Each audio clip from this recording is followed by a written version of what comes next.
It's Hey. showtime. Da-da-da. Calling Chris Anderson. I, I- Ah, where ah, ah, ah. where are you're in your Windsor studio. Honest to God, I am back in the Windsor studio. I came home a little bit early from Rome, so I left 80 degrees and sunshine, and I'm back here at like 50 and cloudy and gray, and it's awesome to be back. So yeah, so I'm back here for almost a whole month. Wow. I know, and you're in Chicago. I'm in Chicago where it has snowed already today. It is Yeah, about 34 degrees out and yeah. it's going down to the mid 20s overnight and the one forecast says 8 to 10 inches of snow by the morning. And you live there? Why?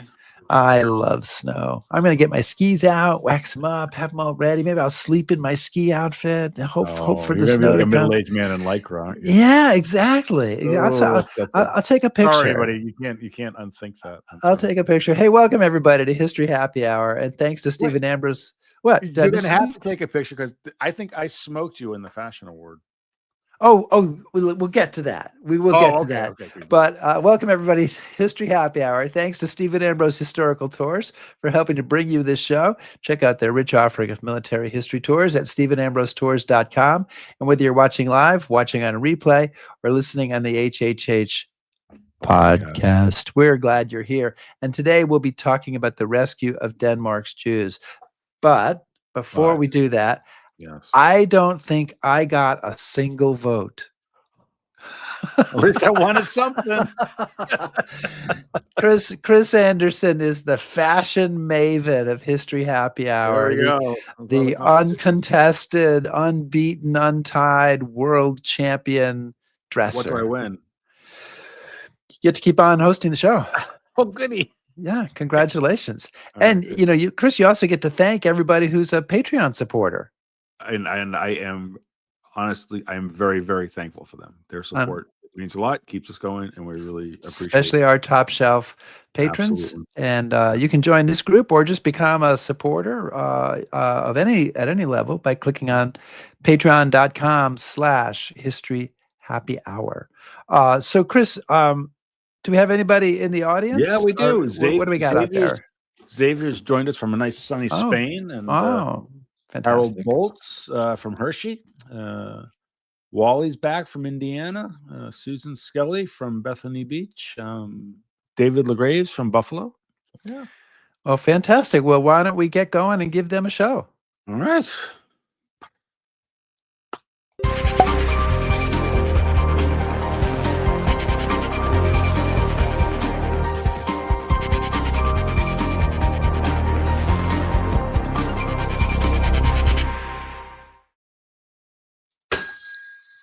The bar is a good ring tonight, by the way. Oh, thank you. Yeah, the bar is open.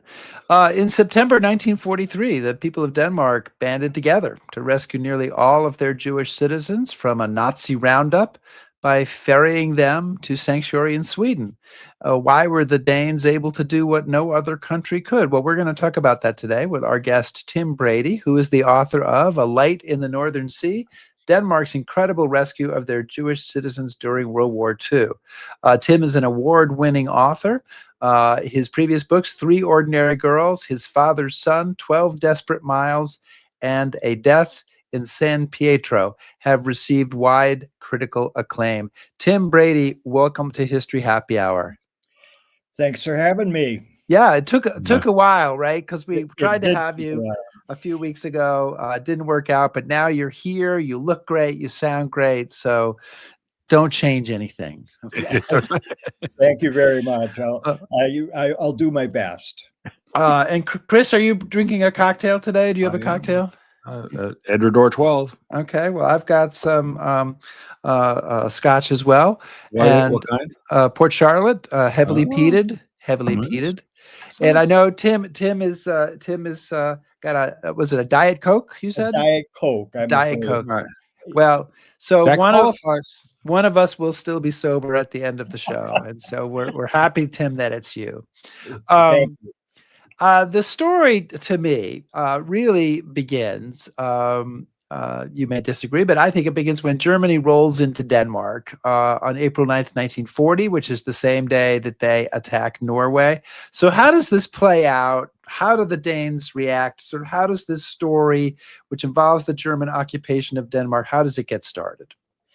Well, I agree with you. I think the story begins on April 9th, and it begins with that the occupation. It begins with the Wehrmacht rolling into Denmark, and here you have a shot of it.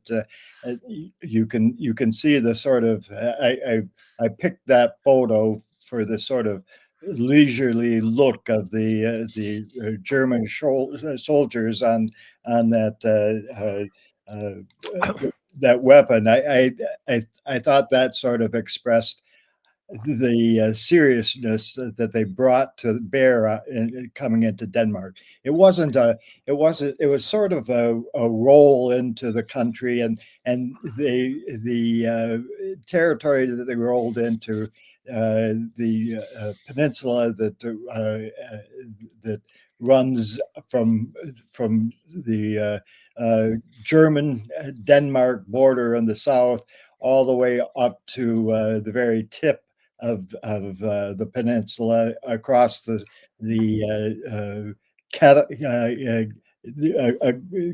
across the Northern Sea from Norway, is a very flat territory, and there was really no uh, uh, opposition to what the Germans chose to do as they rolled into Denmark.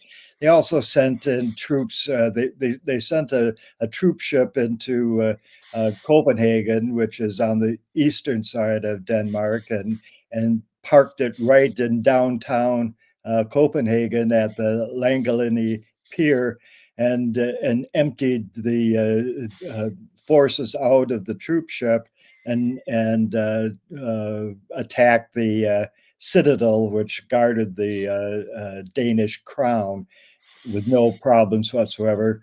Planes flew overhead and dropped leaflets announcing that Germany was taking over the country, and the king and the parliament gathered together in one of the palaces in Copenhagen, and in a matter of hours, they had acceded to virtually every German request.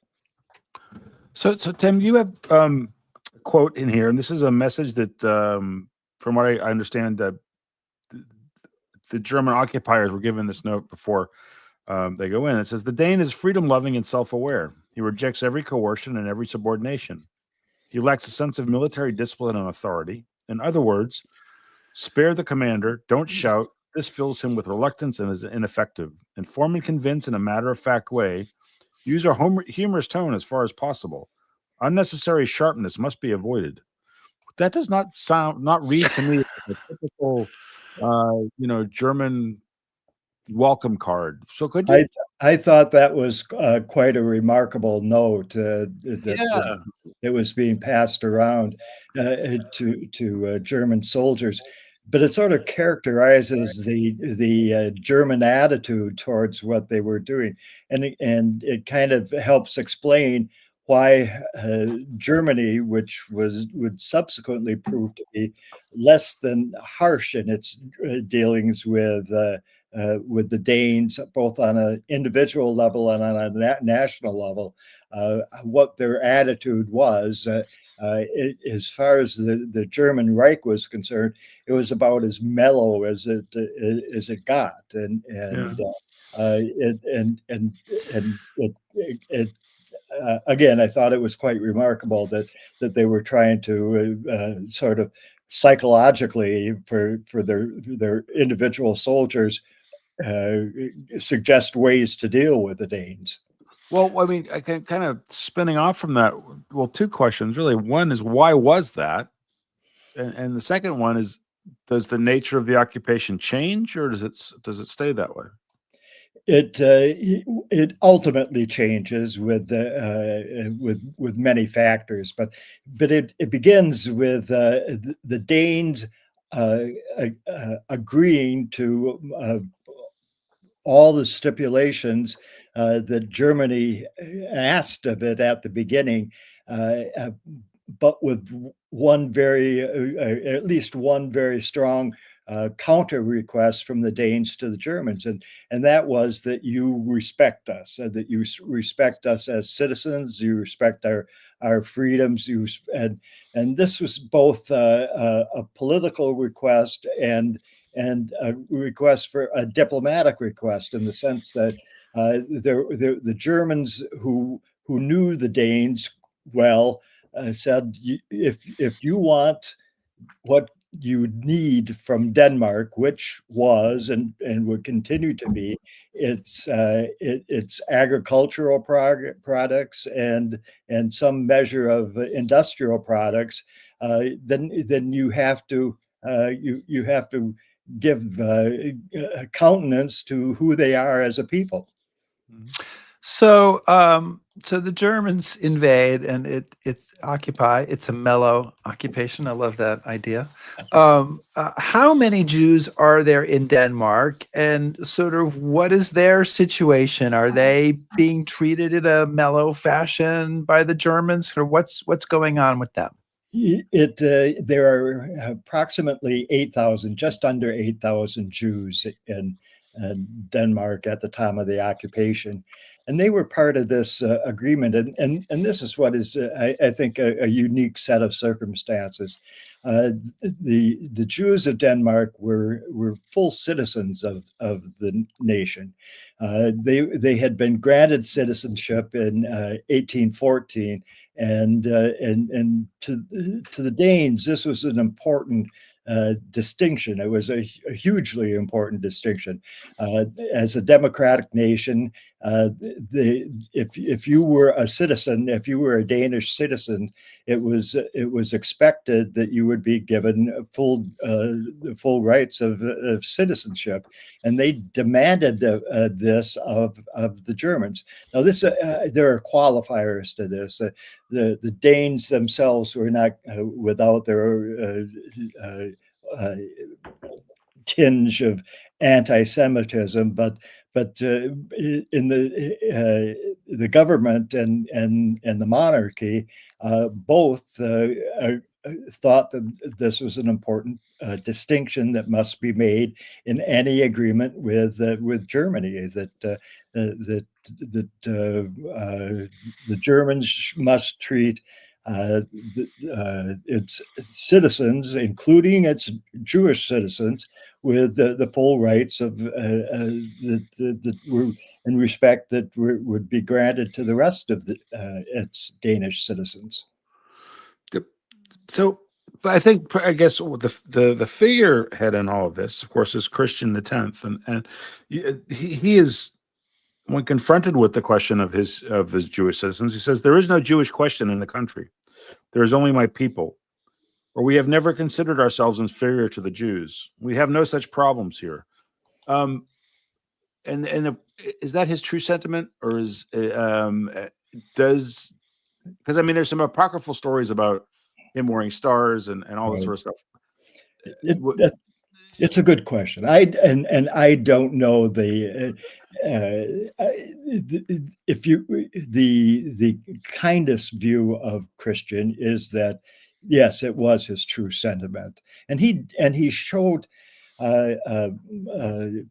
for a European monarch of the time, he did show some remarkable sense of kindness and willingness to live up to those sorts of feelings about his Jewish citizens. To give one example, in 1933, on the 100th anniversary of the construction of the great synagogue which was in the heart of Copenhagen, Christian went to the celebration and spoke at the celebration, which is just something. I mean, this is, as you know, this is at just as Hitler is rising to power in Germany. It's just something that European leaders would not jump to do in 1933. So he did have those sentiments, and he was a liberal minded in that regard. There are a lot, as you say, there are a lot of apocryphal stories, including the Yellow Star story, and there are all sorts of these quotes about that are attributed to him, saying we don't have a Jewish problem. There, who knows if those sorts of quotes pop out of histories all the time, and it's hard to. There are no tape recorders there in front of him to get the exact quote.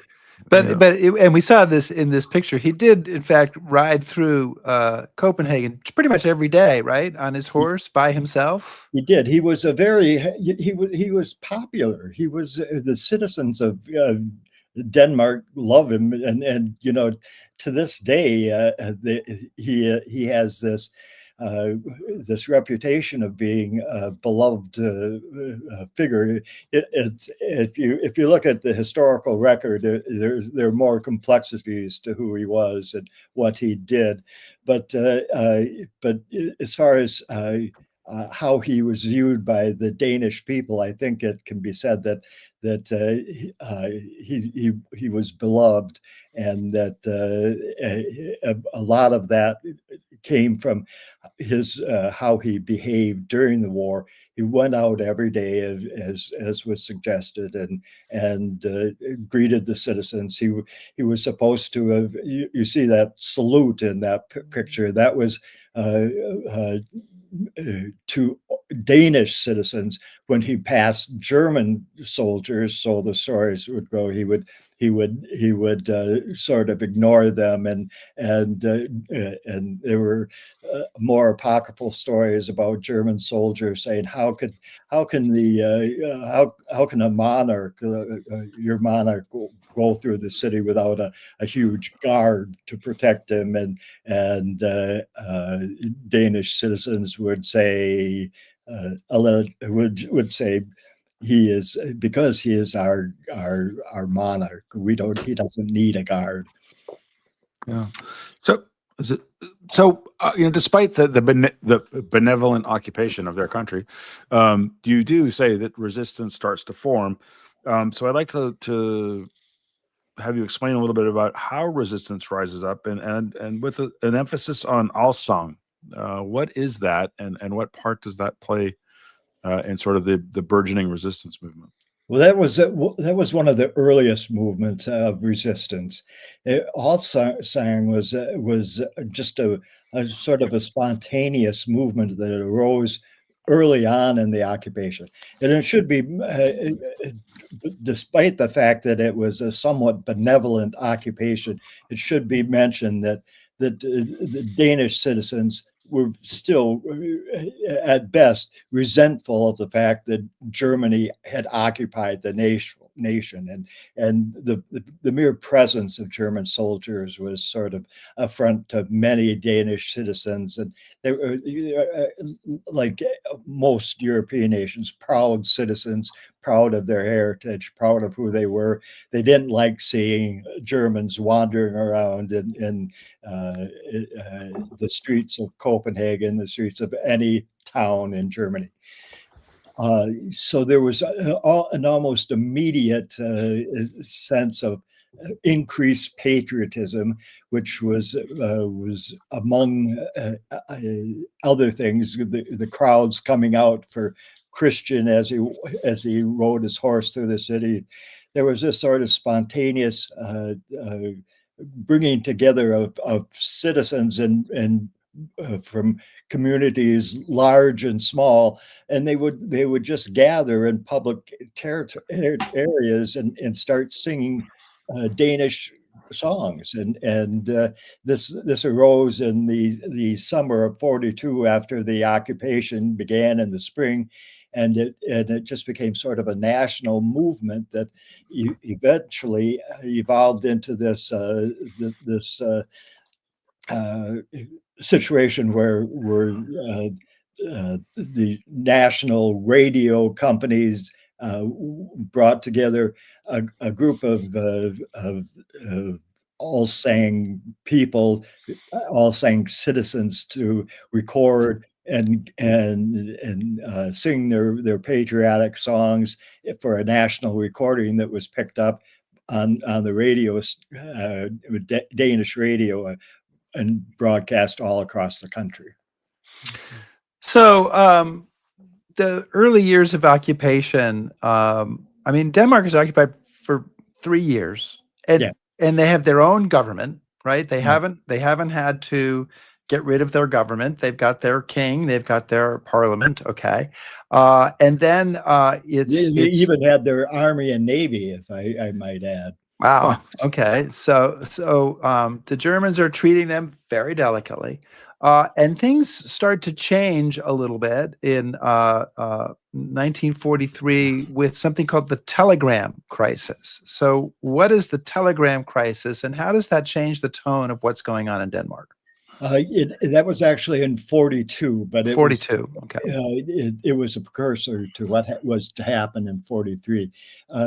What happened was Hitler was celebrating his birthday in I think it was September of 42, and no, I take that back. The Christian was celebrating his birthday in 42, and Hitler sent him a telegram in which he wished the king happy birthday, and the Christian wired back to Hitler something to the effect that thanks Adolf, and that was essentially it. It was just a brief 2 or 3 word response, and Hitler took great offense at this, and it just precipitated this back and forth in which the diplomatic back and forth where Hitler's minions let Christian know that he should have been a lot more effusive in his response to Hitler, and Christian just sort of again shrugged it off, and it began this sort of dampening of the warmth that had existed between what warmth I should, and I always have to qualify this a little bit. It wasn't as if the two countries were buddies, but the relationship soured after the telegram. And what's the result of that? So like in August 43, I think the Germans essentially take over the Danish government. Yeah, well, that is sort of the telegram crisis. Sort of marked the beginning of the sense among the Danish people that this was not going to be a relationship that could last, and it sort of fostered this notion, not just among the people themselves, that something had to change, and so it just began a sort of cycle of resistance that started to grow, and as a response to the relationship, and it was never a relationship that was going to sustain itself. And through 43, a number of things happened. Through late 42 and into 43, the SOE, the British resistance forces aiding the resistance forces throughout Europe started to become a presence in the country. There were individual resistance things, like there were a group of teenagers called the Churchill Boys who started to just small resistance things in a small town in Denmark that got a lot of national attention. The boys were arrested and imprisoned for putting graffiti on German arms and attacking, not attacking in a serious way, but doing sort of juvenile things to German forces that were in Denmark. And there was just this growing sense that things needed to be done within the resistance movements, and more serious resistance organizations started to form. The communists the Communist Party in Denmark formed a resistance group that started to do more serious sabotage. And then there's this group called that would come to be called Holger Dansk, which started to form and started to do again more serious operations against German troops and German forces within the country. But Tim, I mean, there's like so many of these stories. There's lots of nuances to it, and one of the things I kind of wanted to get your comment on is kind of this sort of split personality almost when it comes to the Jewish issue. You say that the Danes are aware of some of the excesses of the Nazis. You say that they are aware of when Norway's Jews are put on trains and basically sent through Denmark, I guess, that they know what the cargo is. Yeah. But at the same time, you have other Danes that are resisting this. And you mentioned Bispebjerg Hospital. Yes. So what are how are the Danes kind of digesting this? There is a split. There's a definite split. There's among the Danish Jews themselves, there's a split, because the Danish Jews themselves are not terribly eager to jump into a resistance mode with the German soldiers occupying the country. Perhaps for obvious reasons, if Jews didn't want to stick their heads out too high, didn't want to stick their necks out too far, for fear of having it pinched by the Germans. And you don't want to bring attention to yourselves if you're going to find yourself in a death camp because of it. They're not unaware. The Danish Jews are not unaware of what the Germans are capable of.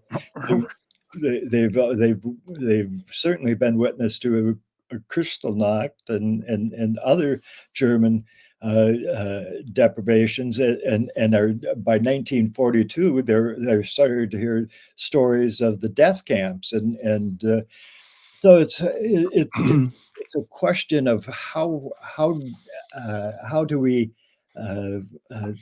how do we manage a situation where this oppressive nation, oppressive and very, very powerful nation, is occupying our country. We love the country. We love the freedoms associated with this. But how do we get through this trying period? And you have happening at the same time the impulse of Danish patriots to get Germany out of the occupation. And there's a further complication that the Danes, resistance members, and the Danish resistors are aware that they are not that popular with Allied forces outside in the larger picture of the war itself.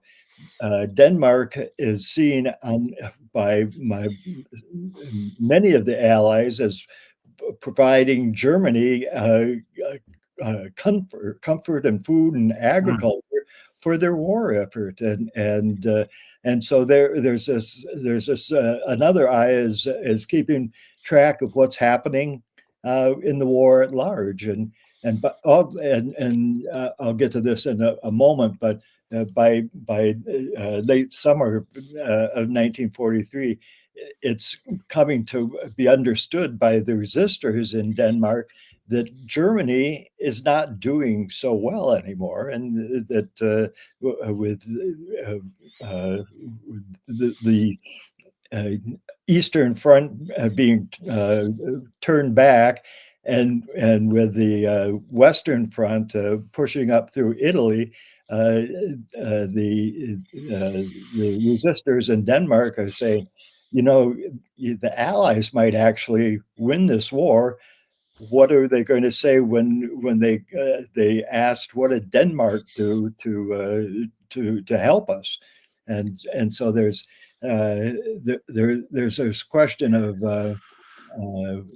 how are we going to become a more forceful member of the Allied nations? I want to remind everybody that we're chatting today with Tim Brady, who is the author of the book A Light in the Northern Sea, about the rescue of the Jews in Denmark during World War II. So we're halfway through our show, so we probably should get to this rescue, right? I think I said in August 43, the Germans essentially take over the Danish government, and sometime after that, they decide that they are going to come for Denmark's Jews. And there's a couple of people here who are involved in this effort, who are big players in this story. One is named Werner Best, and one is named Georg Duckwitz. Can you tell us, kind of give us a sense of what's going on and the role that those two people are playing? Werner Best was the chief operations officer, let's say, for the Germans in Denmark. Duckwitz was an aide of his who ran shipping, the shipping divisions of the German Reich in Denmark. Duckwitz was a man who had lived in Denmark for some length of time, and had many close friends there. Was very sympathetic to the Danish people, and had been one of the chief advisors in how to deal with the Danes, and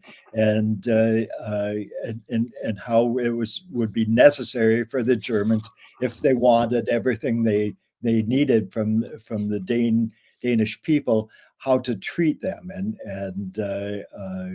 so he was advising that that the Germans treat the Danes with as much respect as they thought they deserved. And Best was someone who was interested in staying on the good side of the German hierarchy in Berlin, as well as administering to the Danish the problems in Denmark.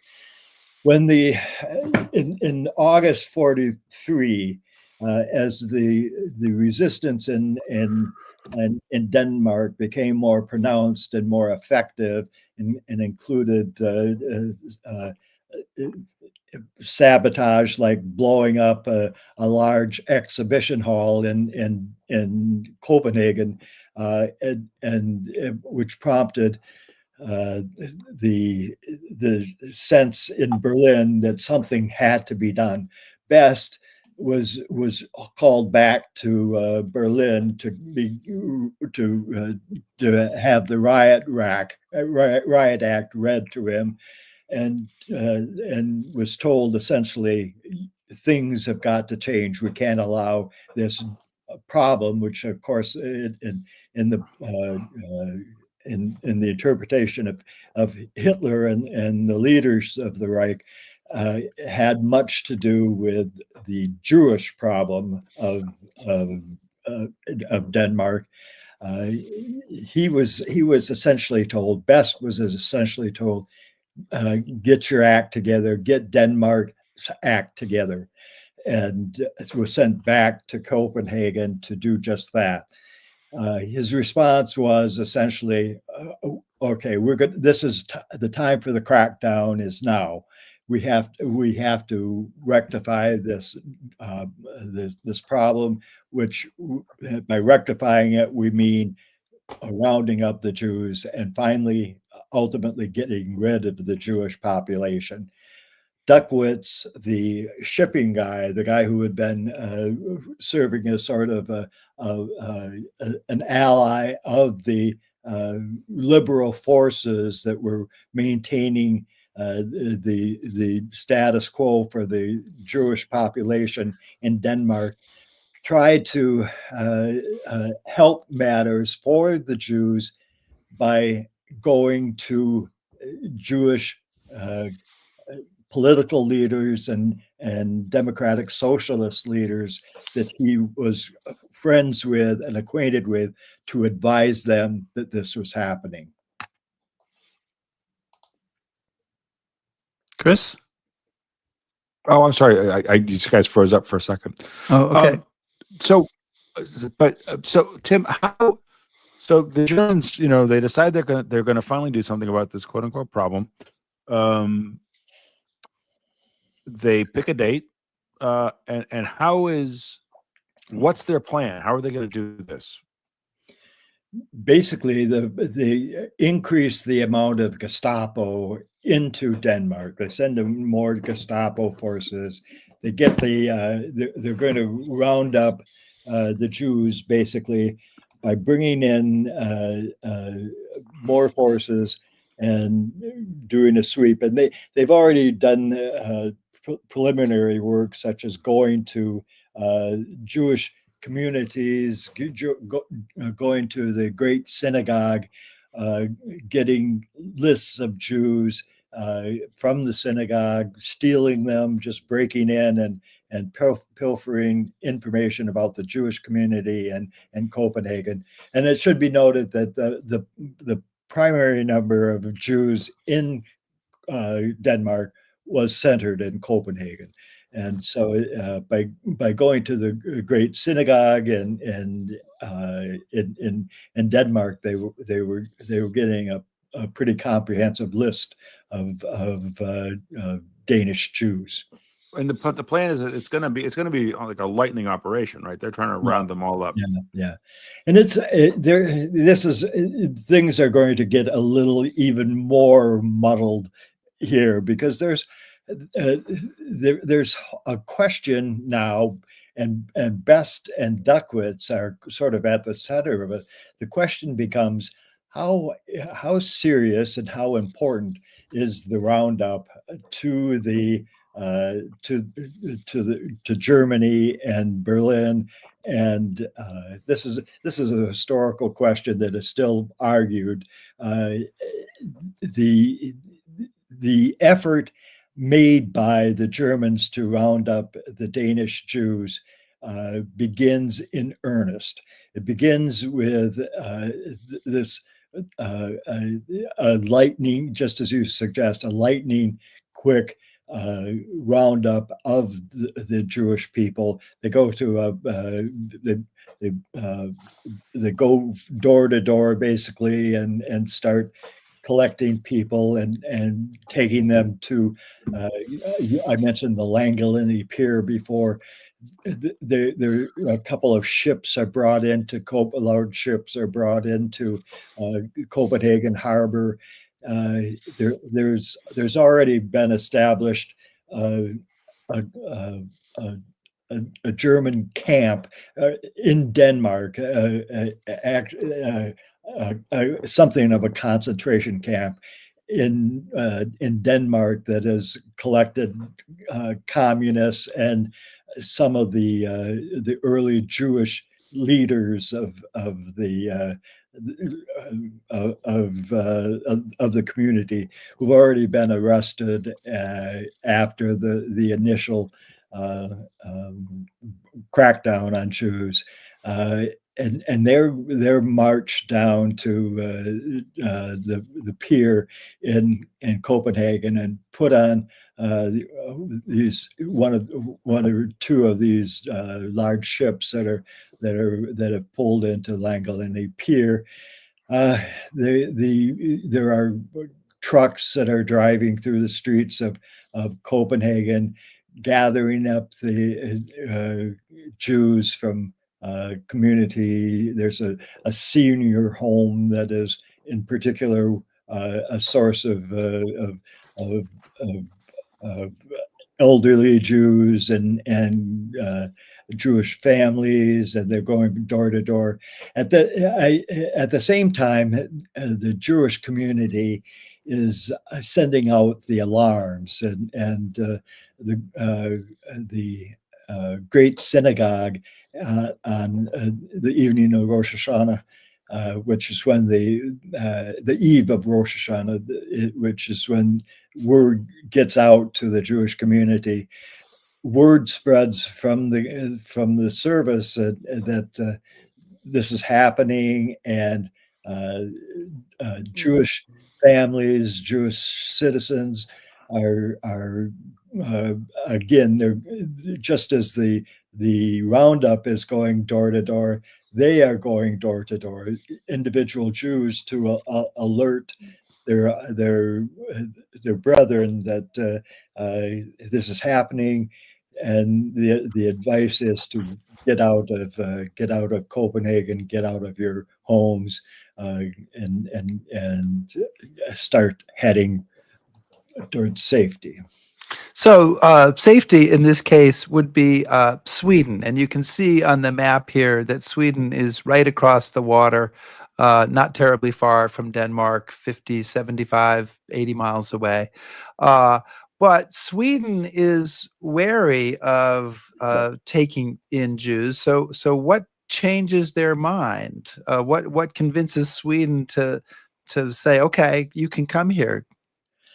There's a lot of pressure put upon them from Danish citizens, including Niels Bohr, who is a world famous physicist and himself the subject of pressures to.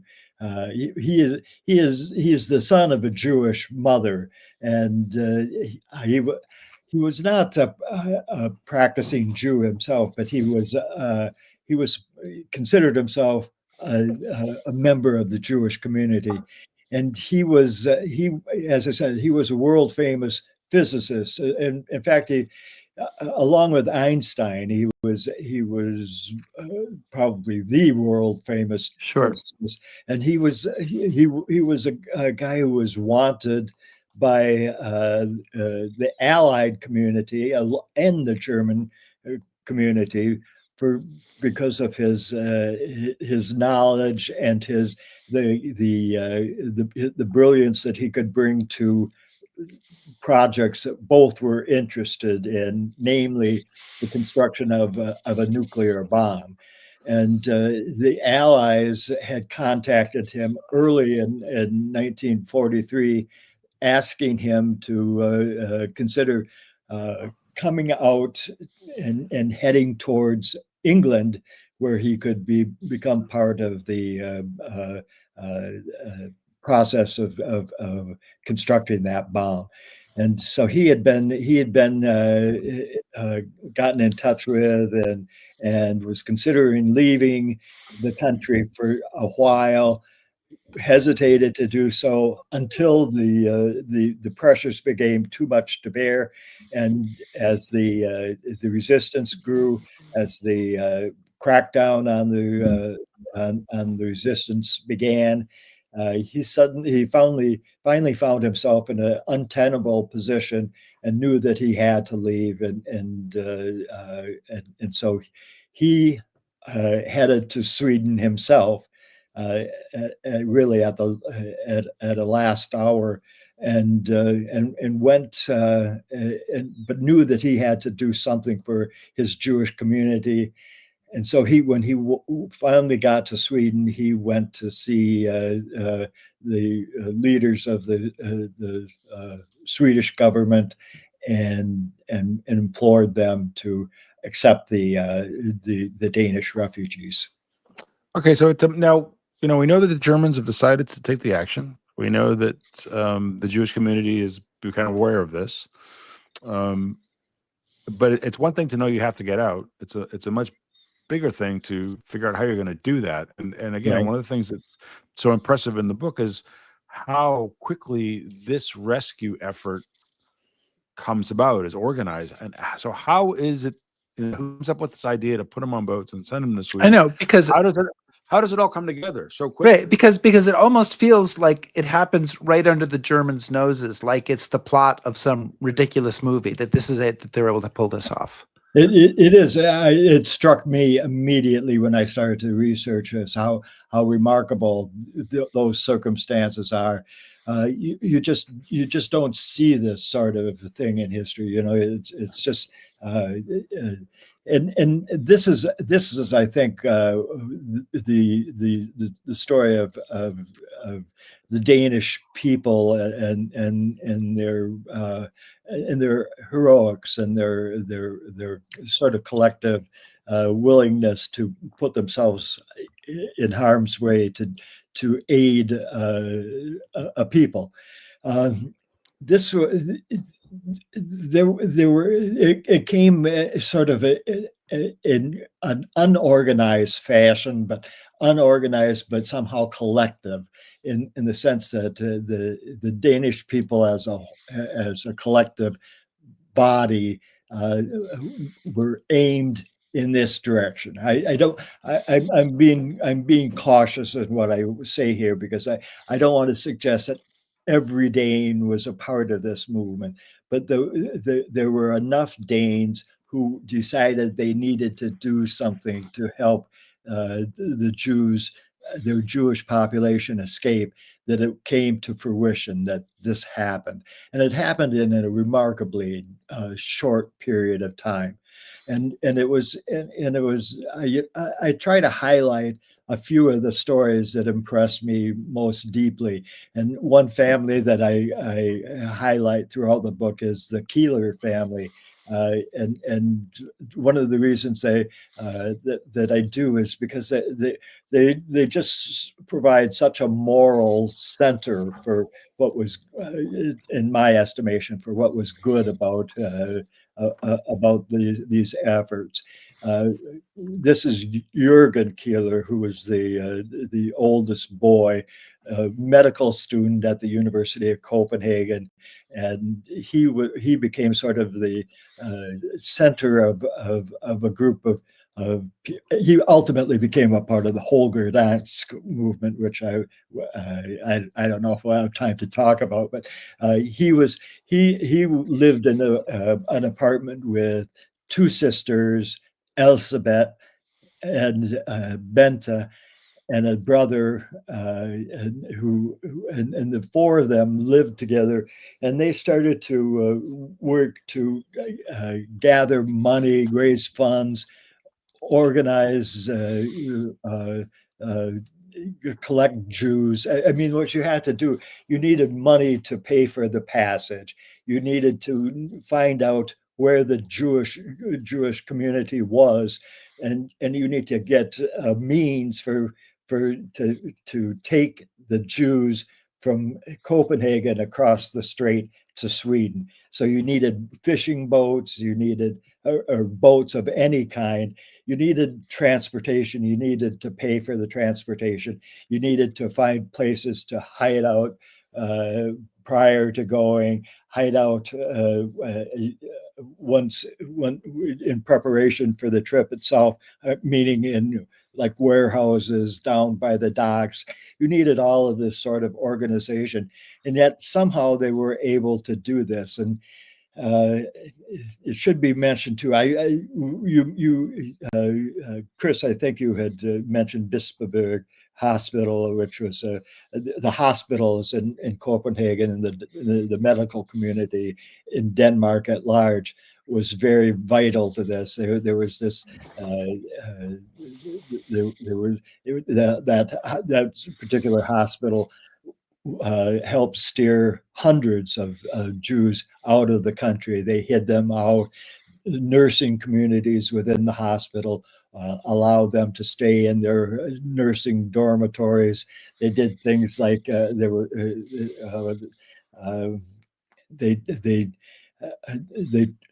would collectively take a group of Jews and put them in transportation from the hospital down to the piers. There's so many stories of this sort of heroism of getting people out of the country that it's I just would advise you to read the book, guys. Read Right, the book. right. Read the book. Hey, Yeah. so I've always had this sense, and reading this book, I still had this sense. I wonder if you share it. I have this sense that in essence, the people of Denmark stand up to the Germans, and that ultimately the Germans back down. That it's basically, if you stand up to a bully, you can get the bully to back down. Now, do I have that right, or would your interpretation be different? I hate to deflate that, but the fact of the matter is that there are complications in this story that one aspect of the story that is sort of underplayed is the fact that the question of how serious were the Germans about eliminating through the camps the Jews of Denmark. And it's a question that needs to be broached, because the fact of the matter is that the efforts to capture all of the Jews of Denmark could have been more serious on the part of the Germans. And the answer to why not is one that historians still struggle over, and it's still a question in Denmark itself. So Tim, I mean, one question I have one question that some guests have asked, and then I'm going to have one final question. But the quick nuts and bolts question is: so how many Jews were rescued, and what percentage of the country's Jewish population was saved? 95% at a minimum. And these figures are pretty well documented, and I don't have the exact numbers at the top of my head, but I think that in total there were about 500 Danes, Jewish Danes, who lost their lives in the Holocaust. All right. So and kind of I guess the final question, or the big question is, Rick and I spend a lot of time in studying the Second World War. You obviously have. You've written about it several times. And it's generally a pretty sad story when it comes to the Holocaust. Yeah. For a whole lot of reasons. But, and I understand that there are nuances, but it seems to be a little bit different in this case. What is it? Why? What is it about the Danes? Yeah, what is it about? I mean, are they somehow special people, or why is the story different in this case? That's this is a question that I began. I've been doing this a long time, as you suggested, and I have the skepticism of an old journalist. So, when I see a story like this, I think, well, what's Right. going to what's going to undercut this story, Sure. and Right. uh, uh, I, uh, I Danes, I think, and I really am hesitant to speak largely about the Danish population, which I don't know that well. I mean, I've looked at it for the purposes of this book, but I don't know the Danish people that well. So I have a hard time answering that. I will say that I have since I started working on this book, I am truly impressed by their character, their sense of humor about themselves. But most importantly, I think, is they have a sense of egalitarianism and a sense of democratic purpose. I'll tell you, I got interested. I started to work on this book during the initial period when Russia invaded the Ukraine, and I was struck then at how Ukrainians responded to that invasion, and I was struck by their seeming democratic spirit and democratic notions of themselves. Likewise, I think I found that in this story too when I looked at the Danes, and they truly believed that to be a Danish citizen was a special thing, and so that the Jewish community, by being part of the Danish citizenry, had all of the protections of being Danes, and I think that was the driving force behind this spirit of rescue and salvation that drove them. Well, Tim Brady, we want to thank you so much for joining us today. And there's so much we didn't get to cover, so we didn't talk too Buy the much about book. the rescue itself. We could talk about the role of the Gerda 3 and Henny Sindig and what she did with that, or the white And buses that rescued people from the concentration camps. But we just don't have time for that right now. So it's reasons to buy the book. And the book, of course, as we've mentioned, is A Light in the Northern Sea by Tim Brady. Thank you so much for joining us Thank you so today. much, Tim. thanks for having me. This has been fun. Good.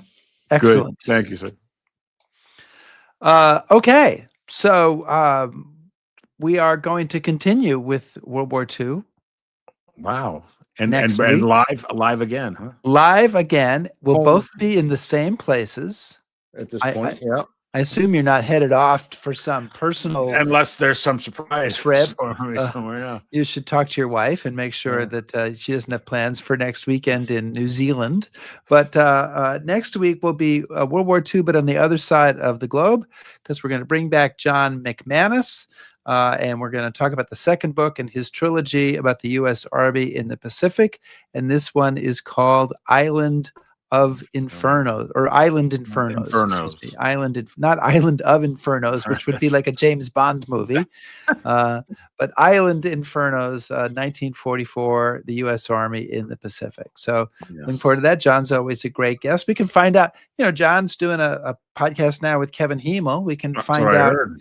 we can get an inside report on what's going on with them. And Indeed. I don't know, either we'll feel really good or we'll feel really jealous. It's kind of like it's got to be one or the other. Or just be indifferent. Okay, fair enough. It's another option. I mean, There you go.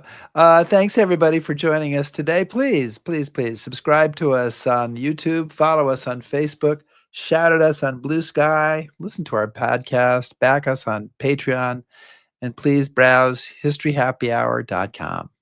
thanks, everybody. Stay safe.